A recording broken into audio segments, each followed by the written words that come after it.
I thought I was on track until I looked at the construction budget and just realized how far I still have to go. All right, so this week I had to stop avoiding the numbers and face the reality of what phase one construction will actually cost to bring the Thomas Manor to life. Hey, legacy builders, welcome back to Break Ground, the Thomas Manor Diaries. This is a special series from A Chick with a Plan where I'm taking you behind the scenes as I build my family home into an entrepreneur retreat center. This was my first time reviewing the revised phase one budget in detail this week. We had received the original version a while back, but hadn't had time to just sit down and just go over the updates until now. Since this is my first experience managing any type of construction project, I leaned on my favorite tool, ChatGPT, to help me break down the budget line by line. It explained the different categories, it offered up follow-up questions so I can ask my construction manager, and it also helped me understand what I was looking at instead of just glazing over. It felt like the first time I truly had clarity around the numbers and my next steps. This week reminded me that progress doesn't always look fast. Sometimes it just looked like understanding. So, reviewing the budget gave me a deeper sense of where I am and what still needs to happen. Okay, so for my top three goals, I did make real progress. For my construction readiness, I completed a full review and red line of the budget.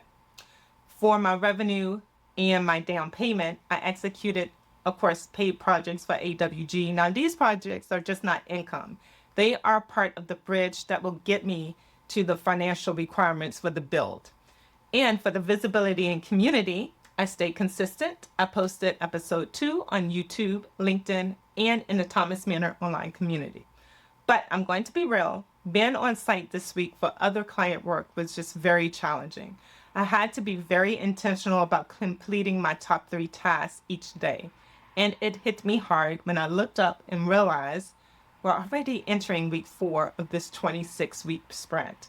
Now that felt scary. I didn't feel like I just made enough progress. So this weekend, I'm going back to check my task list from week 1 through week 3 and making sure just nothing has slipped through the cracks. Now, if you're an entrepreneur navigating something new or intimidating in your own business, just let me know.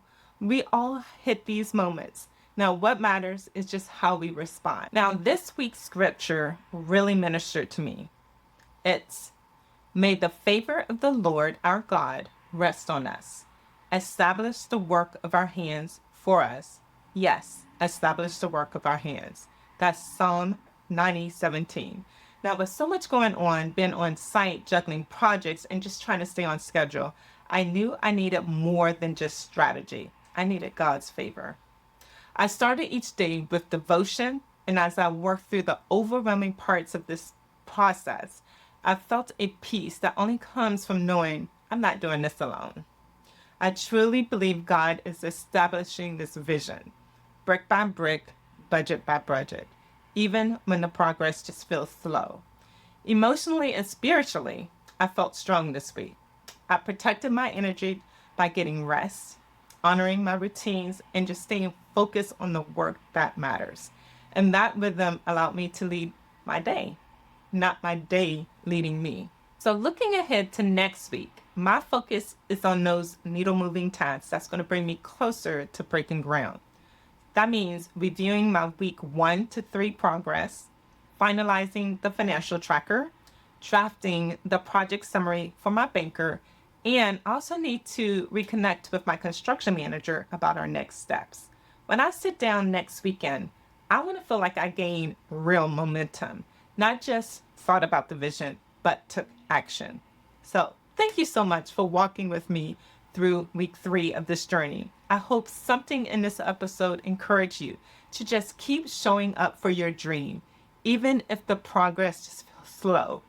Remember, God's favor isn't just about ease, it's about His hand on the work we commit to. If you haven't already, I'd love for you to join us inside the Thomas Manor online community. It's a space for entrepreneurs, creatives, and legacy builders doing the inner and outer work, building something that lasts. I see you in the next episode.